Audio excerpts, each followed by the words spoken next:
I had to find shelter. Fast. That's when I saw it.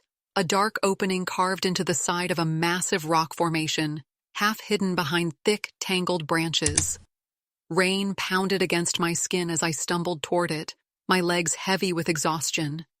The air was thick with the scent of wet earth and pine, and every gust of wind sent a fresh shiver down my spine. I hesitated at the entrance, peering into the blackness beyond.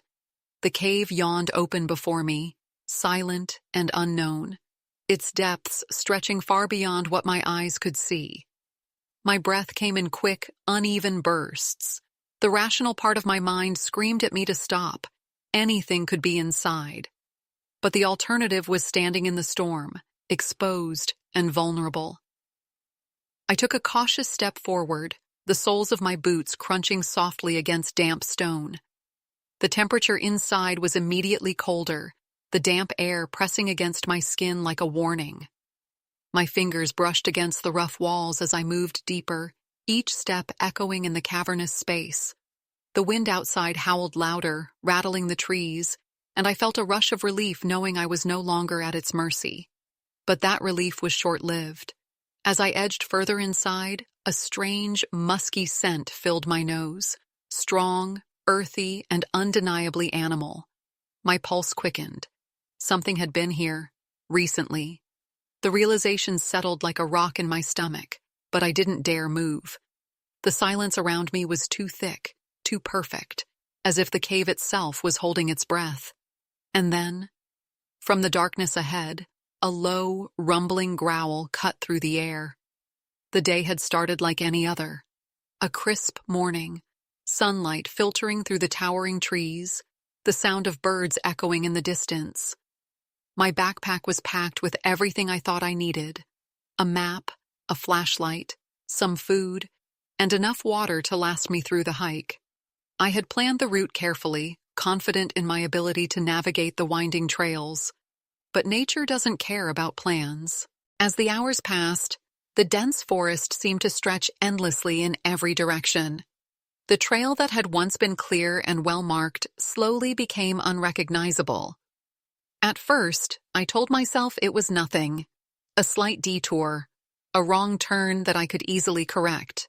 But the deeper I went, the more the trees began to look the same, their towering trunks twisting together into an unbreakable maze.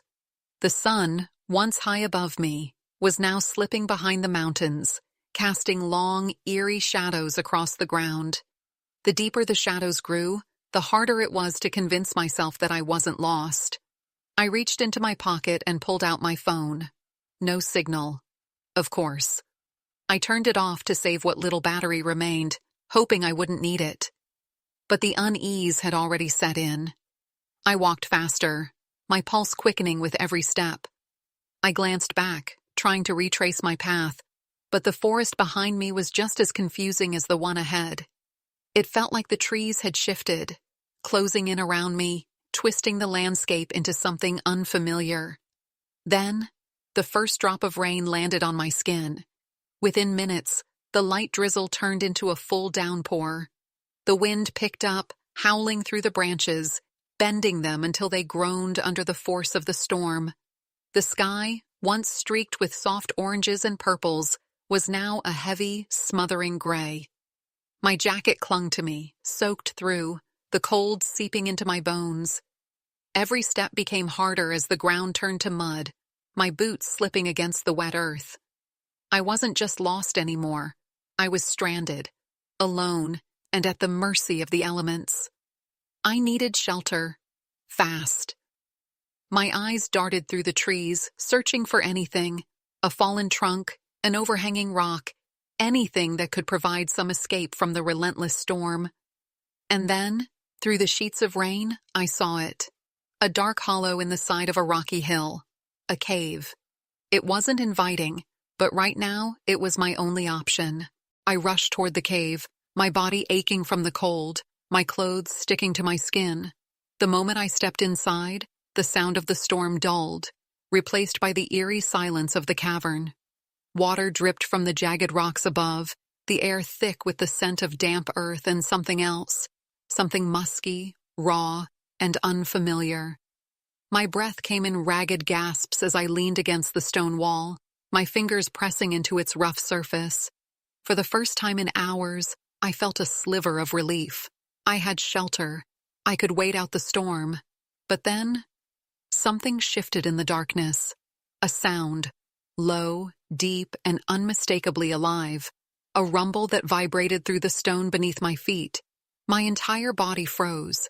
My pulse pounded in my ears as my eyes darted toward the source of the noise. The shadows ahead were thick, swallowing the dim light filtering in from the cave entrance. But then, two glimmering eyes caught the faint glow, golden, unblinking, locked onto me. A bear. My mind screamed at me to run, but my body refused to move. The massive shape slowly emerged from the blackness, its form nearly blending into the cave walls. Muscles rippled beneath thick, matted fur. Its breath was slow and steady, filling the space between us like a warning. The cave wasn't empty. It was never empty. I had walked straight into the home of a predator. My heart slammed against my ribs as I took a cautious step backward, my boots scraping against the stone. The bear's ears twitched.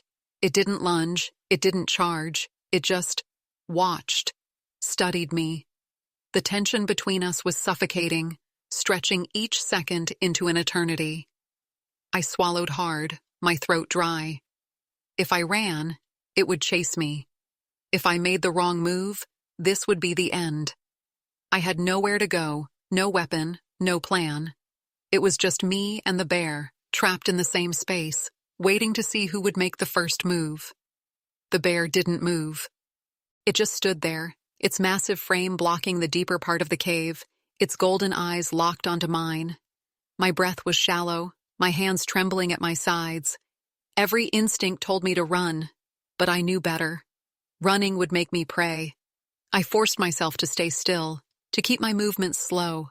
The bear huffed, its breath misting in the cold air, but it didn't lunge, didn't growl again. It was watching me just as I was watching it. Seconds stretched into minutes. My body screamed at me to do something, anything. But the only thing I could do was sink down against the cold stone wall, my back pressing into the rough surface. My heart pounded so hard I was sure the bear could hear it. But then, something strange happened. The bear relaxed. Its ears twitched, its massive body shifting slightly before it lowered itself onto the ground. It didn't leave, didn't force me out. It just accepted that I was there. I wasn't sure what to do. I kept my distance, barely daring to breathe, but the storm outside raged on, and the cold was becoming unbearable. My fingers were stiff, my body shaking from exhaustion and the lingering fear. I pulled my knees to my chest, wrapping my arms around them for warmth. The bear exhaled loudly, stretching its legs out slightly, as if settling in for the night. The realization hit me. I was spending the night in this cave, with a bear. Time passed in silence, the storm outside howling through the trees. The bear occasionally shifted, but it never came closer, never showed aggression. At some point, my exhaustion won over my fear, and my eyelids grew heavy. I fought against the sleep creeping in, afraid of what might happen if I let my guard down. But my body had reached its limit. My head tilted against the stone, my blinks becoming slower and slower. Just before I drifted off, I caught a glimpse of the bear watching me. Not with hostility, not with anger, but with something else, something I couldn't quite understand. And then, darkness took over. I don't know how long I slept, but when I woke up, the cave was eerily quiet. The storm outside had died down, leaving only the distant sound of dripping water echoing through the space. My body was stiff, my breath visible in the cold air. For a moment, I forgot where I was. Then, I saw it. The bear was still there, still watching me. It hadn't moved much, just shifted its position slightly, but it was awake, its massive frame rising and falling with each slow breath. A shiver ran down my spine, but something was different. The fear wasn't as sharp as before, The bear wasn't attacking. It wasn't growling. It was simply there. I sat up slowly, careful not to make any sudden movements. My stomach twisted with hunger, my throat dry, my entire body aching from exhaustion. The bear let out a low huff, its ears flicking as if acknowledging my presence but not threatened by it. It was a strange feeling, being so close to something that could end me in an instant, yet somehow knowing it wouldn't. Then, the moment shattered. A noise from outside, a deep guttural growl, low and menacing. My body tensed instantly. It wasn't the bear, it was something else. I turned toward the entrance, my breath catching in my throat as a shadow moved just beyond the cave's opening. More than one.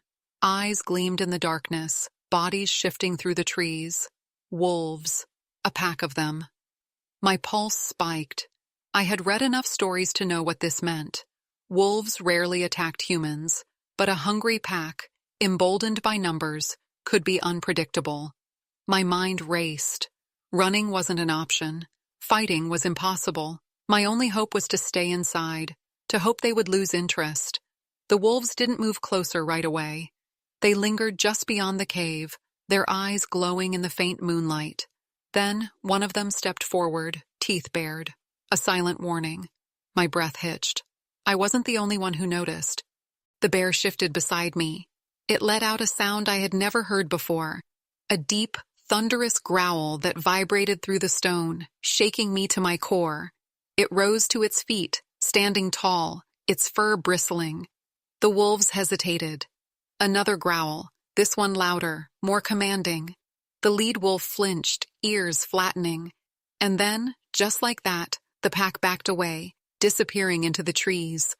My entire body sagged with relief, my hands shaking. I turned to the bear, my heart still racing. It was still standing, its massive frame blocking the entrance, its breathing heavy and controlled. And then, just as before, it looked at me. Not with hostility, not with anger, with something else, something that felt protective. The night passed slowly, but I barely slept. Every time I closed my eyes, I replayed the moment over and over. The wolves, the growl, the way the bear had stood between me and danger without hesitation. It didn't make sense. This was a wild animal, a creature that should have seen me as a threat, or, at the very least, ignored me. But it didn't. It had protected me. Morning came, the first slivers of light creeping through the cave entrance. The air was still cold, but the storm had passed, leaving behind the damp scent of rain and earth. My body ached from sleeping against the hard stone floor, my stomach twisting with hunger. I needed to find my way back, but as I sat up, stretching my stiff limbs, I hesitated. The bear was still there, resting on its side, its breathing slow and steady. For the first time, I allowed myself to really look at it. Its fur was thick and tangled, patches of dried mud clinging to its legs.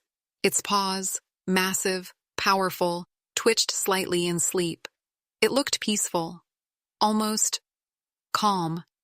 A strange warmth settled in my chest, something I couldn't quite explain. Gratitude, respect, maybe even something deeper. But I knew I couldn't stay. Slowly, I rose to my feet, careful not to make too much noise. The cave felt different now. Less like a place of fear and more like something else. A refuge. A temporary home. I took a few steps toward the entrance, my boots crunching against the loose gravel. That was when the bear stirred. It lifted its head, blinking slowly, its golden eyes finding mine. For a moment, neither of us moved. Then, as if it understood, the bear exhaled. A deep, slow breath. It didn't get up. It didn't stop me. It just watched. I swallowed hard, unsure of what to say, even though I knew the bear wouldn't understand words. But somehow, it felt like it already knew. I took another step back, then another, until I was at the mouth of the cave. Sunlight spilled over me, warm against my skin. I turned one last time, my eyes locking onto the bear's. "Thank you," I whispered. And then I left. The forest was still, the world outside the cave feeling strangely different, lighter, safer. My footsteps felt heavier as I made my way through the trees, retracing my path.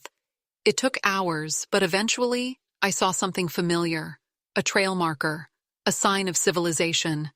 Relief flooded through me. I was going to make it home, but even as I walked away, I knew I would never forget that night. The storm, the fear, the moment I thought I wouldn't survive, and the bear, the creature I had once feared, the one that had every reason to chase me away but didn't. Maybe I had just been lucky. Maybe it had simply tolerated me.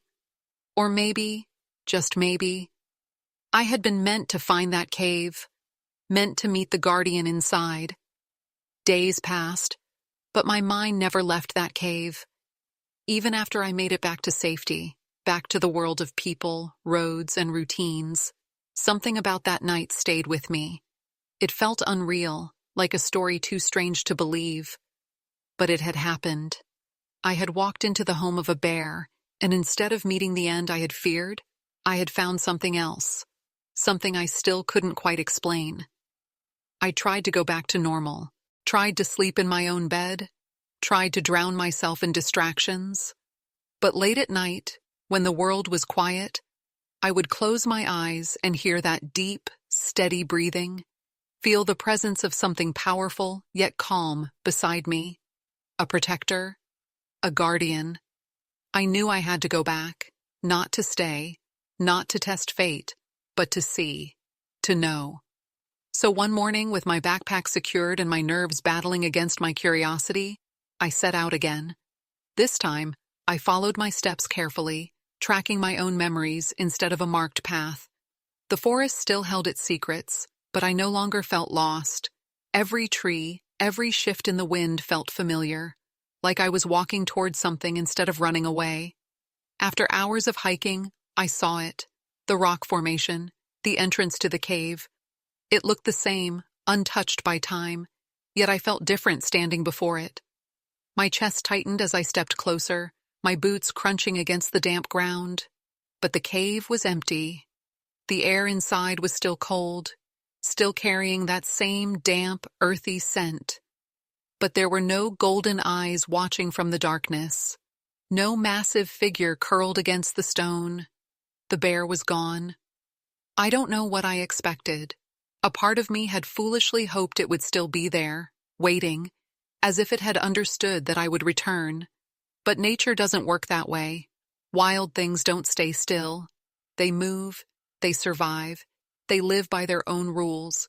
And maybe that was the lesson all along. I stood there for a long time, listening to the silence.